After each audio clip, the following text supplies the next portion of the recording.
Assalamualaikum warahmatullahi taala wabarakatuh. Hai, apa khabar? Bertemu kita lagi di ruangan kaunselor Muhammad Zaharin. Jadi, pada hari ini saya ingin membicarakan berkenaan tentang bagaimana kita membina modul yang berkualiti. Saya adalah sebagai pembina modul kaunseling REBT Tazkiyatun Nas. Jadi, pada hari ini saya ingin membicarakan, saya ingin berbincang, saya ingin berkongsi ilmu macam mana pembikinan modul REBT Tazkiyatun Nas supaya para hadirin sekalian dapat mengetahui daripada skop A hinggalah yang menghasilkan suatu impact yang terbaik kepada bidang profesional counselling. Jadi, yang pertama sekali, macam mana yang modul ini dibina? Okey, kita perlu ada matlamat. Untuk membina suatu modul, sebagai terapis, sebagai kaunselor, perlu ada matlamat. Matlamatnya adalah memberi kesejahteraan kepada klien. Jadi, apa yang kita nak tengok adalah kita perlu ada pemantapan dari segi teori. Yang kedua, kita perlu ada rasional. Kenapa kita nak pilih teori berkenaan. Yang ketiga adalah falsafah dalam modul yang kita nak kembangkan. Konsep, siapa sasaran. Yang penting sekali adalah siapa yang kita nak bantu, siapa yang kita nak tolong. Jadi di sinilah saya mencari satu idea, satu ilham. Hampir 5 tahun berjuang berada di Darul Quran. Jadi sebagai kaunselor tafiz di Darul Quran, saya perlu ada satu wadah ataupun kekuatan untuk membantu anak-anak tafiz di peringkat diploma, sijil dan ijazah. Itu kalau di Darul Quran Jakim. Bagaimanapun saya akan peluaskan perkhidmatan ini di seluruh Malaysia. Ini salah satu dia. Jadi sebelum kita nak membina suatu modul, kita perlu ada MNI, iaitu Need Assessment. Kita perlu ada need assessment tu supaya apa matlamat, apa perjuangan sesuatu modul ini dikembangkan.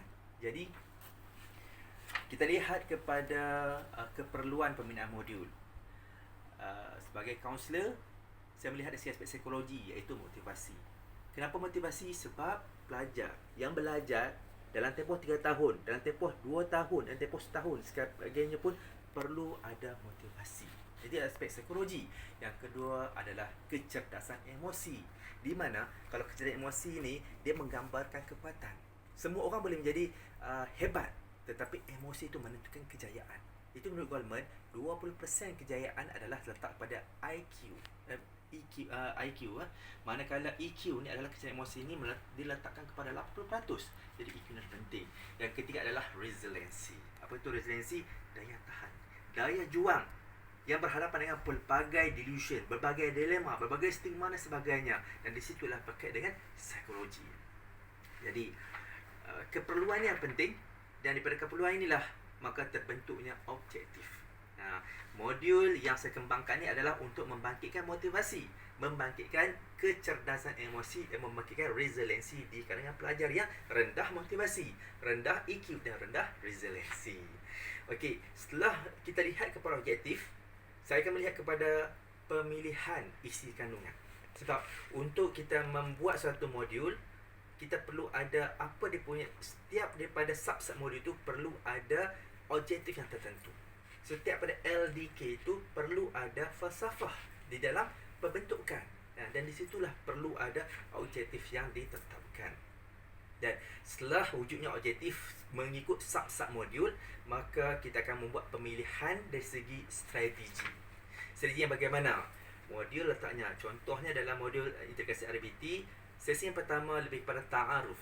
Ta'aruf ni dia melihat kepada bagaimana kita membawakan kita bersama ahli kelompok.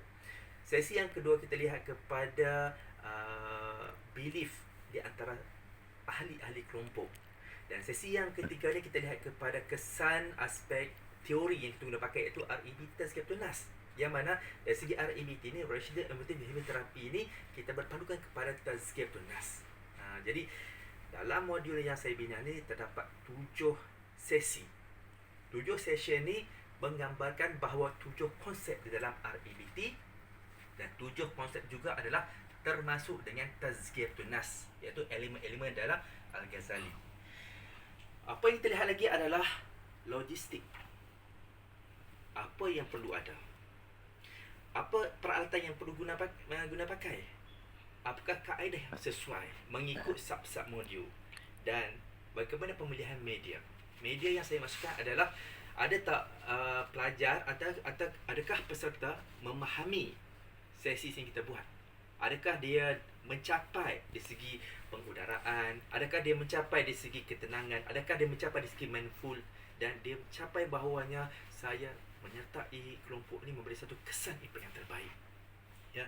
Dan setelah draft modul ni dilaksanakan, makna dia saya menyatu padukan. Modul ini telah menyatu padukan dari segi macam mana? Daripada sub-sub modul, modul yang sesi 1, sesi 2, sehinggalah sesi yang ke-7 hingga penamatan, gabungkan keseluruhan dan menghasilkan draft modul.